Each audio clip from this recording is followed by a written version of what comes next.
in terms of what my patients were going through in this process and what it entailed, I can sort of answer that question. I think I know the answer, but I wasn't a patient, so I may be a little off in this. But for them, I think they had the information given to them. They had access to my staff, to me, and to Maureen, who was our liaison with SignatureMD, to have their questions answered. They were able to come to an event that I hosted where I gave a talk about the care of patients in a concierge setting.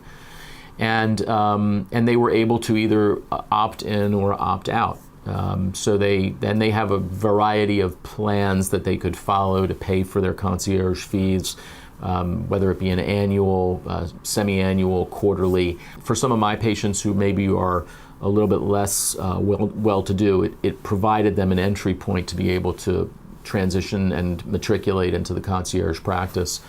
I think for some of my patients, they had a little. If I had to go back and do something differently, I think the message that I was giving them, I guess, was confusing, because at no time did I say to my patient, you have to join or you have to leave. I was trying to make it clear that if they didn't want to join, that they didn't have to, and that I was going to staff my practice with a nurse practitioner or a physician's assistant, that I would be very much still connected with their care, but they would be also seeing this, extender, if you will.